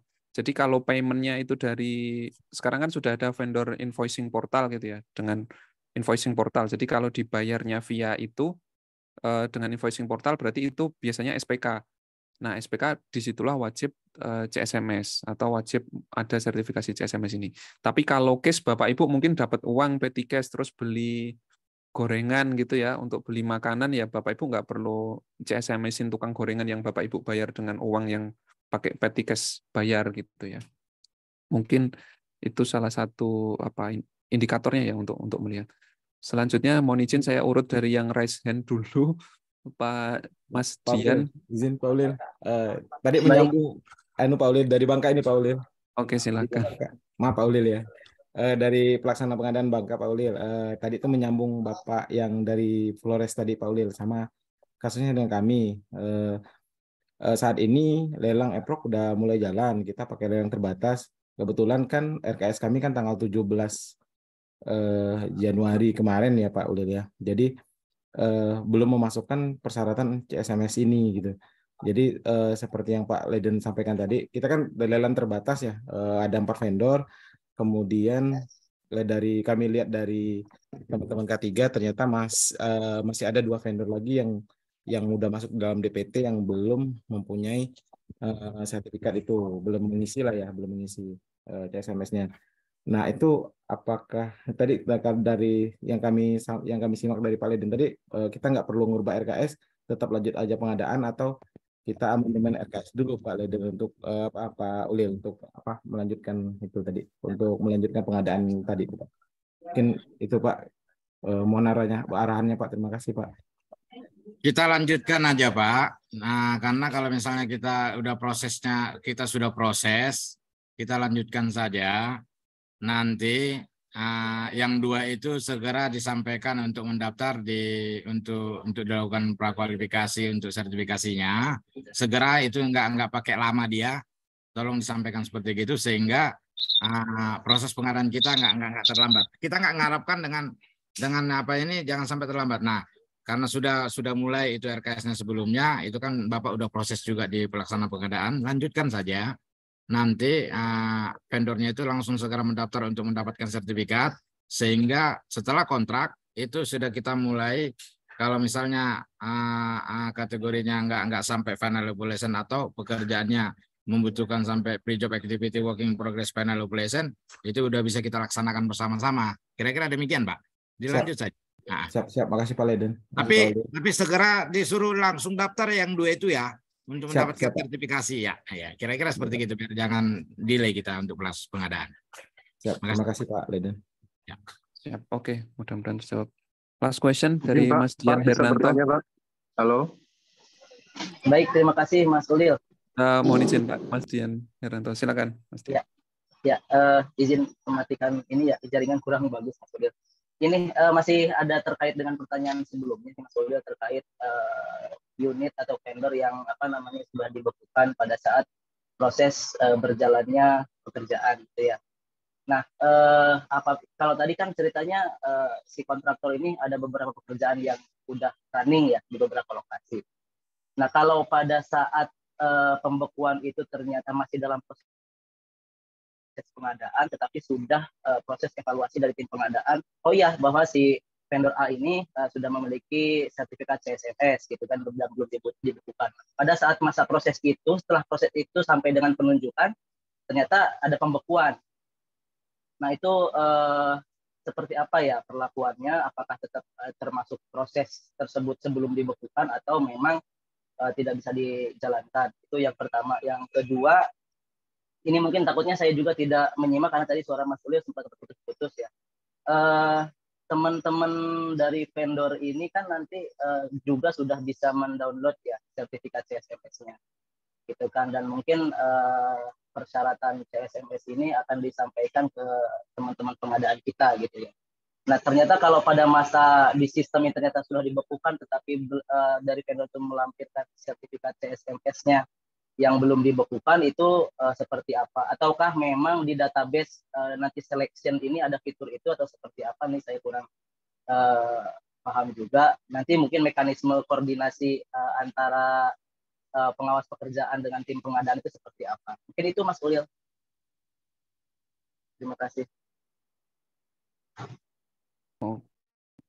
Oke, untuk yang Pak Leden mungkin apakah akan menjawab yang sebetulnya kalau next ini slide nih. Next slide nih Pak Ulil. Saya nggak tahu Pak. Next. Yang ada tadi yang harus dilakukan. Nah ini. Open kamera, back. Open kamera. Saya pengen tahu juga Pak Ulil.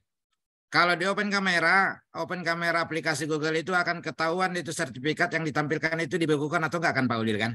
Betul Pak. Betul. Ya. Nanti akan kelihatan status sertifikat. Jadi Bapak Ibu semua, pada saat pelaksana pengadaan, dari proses pelaksana pengadaan berarti vendor itu akan menyampaikan sertifikatnya kan gitu ya.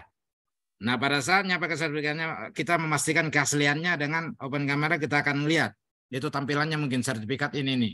Nah, kalau misalkan pada saat tidak ada sertifikat, misalkan itu kan pasti ada lakukan checklist oleh pengadaannya, pelaksana pengadaan. Itu akan tampil ini dibekukan, berarti dia udah off, udah nggak bisa ikut kan gitu ceritanya. Demikian mungkin jawabannya dari slide ini.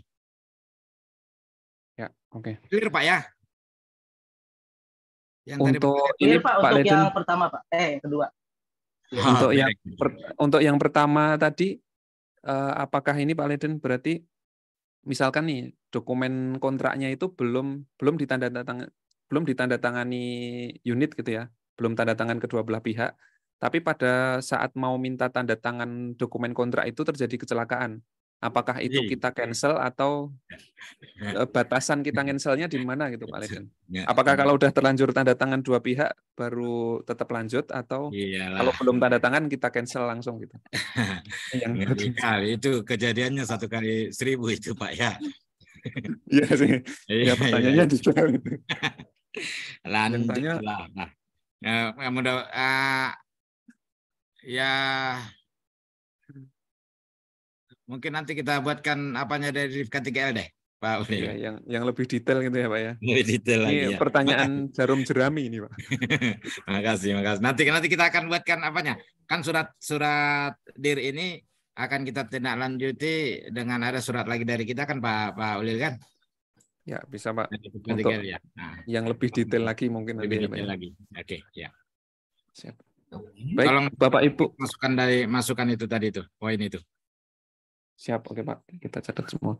Bapak Ibu semua, mungkin karena kita keterbatasan waktu, ya insya Allah nanti kita tetap bisa diskusi ya Bapak Ibu ya, dan mungkin kita juga akan adakan diskusi berkala karena keterbatasan waktu dan ini kepadatan agenda juga. Bapak Ibu bisa tanyakan di chat, insya Allah nanti kita record dan kita akan coba jawab.